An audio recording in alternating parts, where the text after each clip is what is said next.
Hello, ladies and gentlemen. Welcome back to another episode here on European Confessions. Please follow our page profile on TikTok so that people can just come and give us their stories. They can use ghost accounts, which might be easier since some people, they do not want to use WhatsApp because they don't want their numbers to be on social media. So maybe on TikTok, we can get more confessions. Anyone can just create another TikTok account and give us their story, like the story that was forwarded to me. The message reads like this. Hello, how are you? Can you please post my own story as anonymous?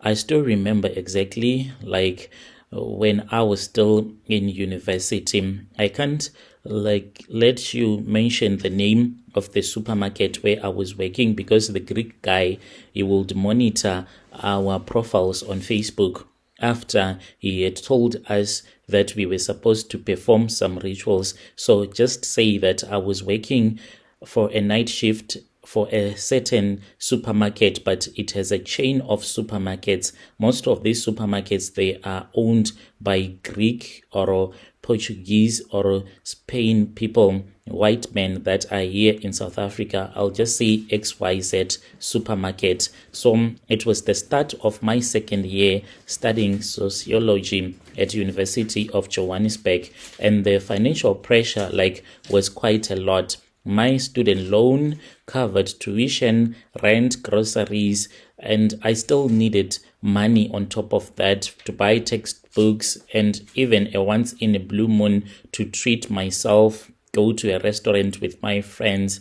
I had tried waitressing, babysitting, tutoring, even working as a receptionist at a small office, but none of it paid enough. That was when one of my auntie, she was working at this XYZ supermarket. So what they do is that during the day, they need night shift shelf stackers. It's not like each and every day, and they do not pay a lot. Like when my auntie told me that you can get some money, but it is not going to be a lot. It's like you do not work the whole night, but you'll be brought during the night and then you pack the shelves. And I could finish my classes at 5 p.m. Then I would get to XYZ supermarket maybe by 6 p.m., work until 2 a.m. and be back at home in time to get some time to study, and then I would attempt to sleep before morning lectures. It felt like it was a lifeline because my auntie, she was working in that same XYZ supermarket, but she was working as a cashier. So I signed the contract and then I was given the overalls that we had to wear during night shift. So let me call myself Z. For everyone else, I will use initials so as to keep identity safe, because that Greek guy is someone that is always thinking that people are out there to expose him, because I suspect that the guy, he even goes to the Church of Satan, but the one for white people, not the Black Satanic Church. So the day that I started working there, I took the stock which I was supposed to package, and then I started packing. I kept on working, and the guy whom I'll call Mr. Jim, he was someone that was very nice. Like this guy, he would treat you very nice. He was in his late 40s. He was Greek, and he always spoke with us, even tried to learn isiZulu. He then led me to aisle 4, and then he introduced me to 2 senior packers, N and T. Those were the people that I found they were already unloading crates of canned fruit. They were polite, welcoming me, showing me how to stack with everything looking the same, how to rotate stock by expiry dates, break down cardboard boxes properly. The early hours passed in a haze as we were busy, from the price scanner to the forklift in the storeroom, and other people that were also busy doing their work. Around midnight, a dozen pallet jacks rumbled into the corridor. NNT vanished behind the store room door. I followed carrying 2 boxes of multi-packs. Then Mr. G appeared, and then he placed his hand on my shoulder, very friendly. He was like, "Z, could you do me a small favor?" He asked, and he pointed to me and he said, "These are the sanitary packets, and I want you to wear this whenever you are on your period. Do you know your period dates, or do you have those type of period dates like that are all over the place?"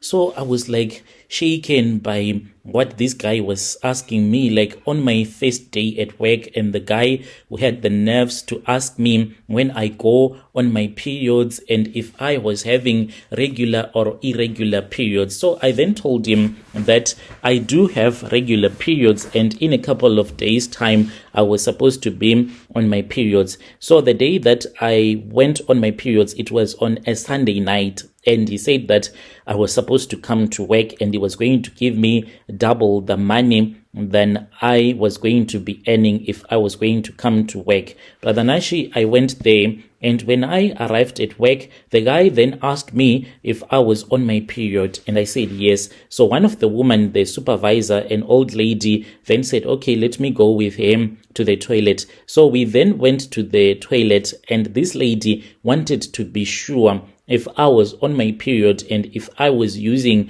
the sanitary pads that had been given to me, and I was using that as I had been told. And the lady then told me to take another pack of sanitary pads and to wear that instead. I did that, and then she took me back to Mr. G's office, and then Mr. G opened up the small plastic and he took it, and he even smelled the blood that was on the sanitary pad, and he said, "Okay, it's fine. Go with her and you need to show her what she is supposed to do." I was taken to the entrance, but we were in the inside, but the mall had already closed up, so all the security doors were already locked, those big security gates, but you can see through everything that will be happening in the mall. It was really quiet late at night, and then I was told to place the sanitary pads.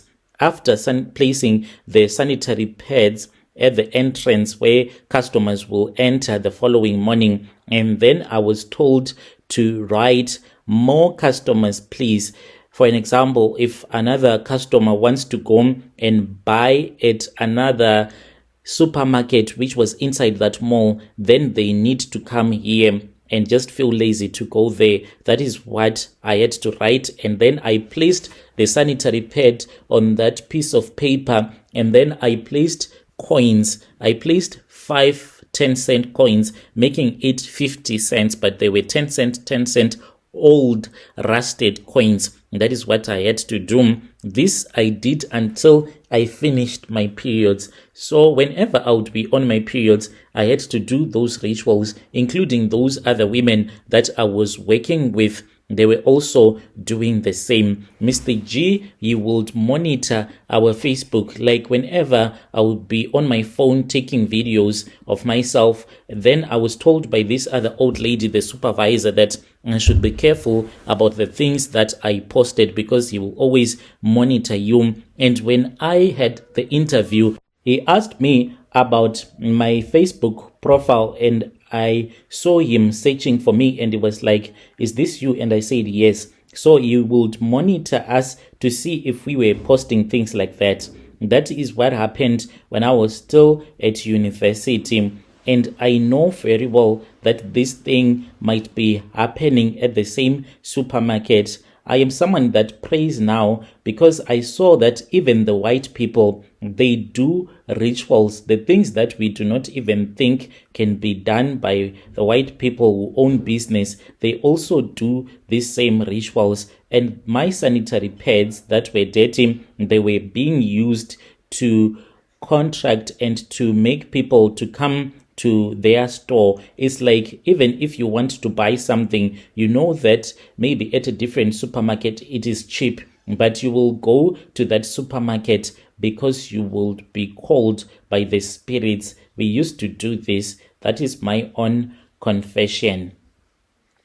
Dear listeners, right there was a message that was sent to me by one of our admin. Strange things indeed, they do happen in this world. Can you just imagine? Let us try to talk about it in the comment section.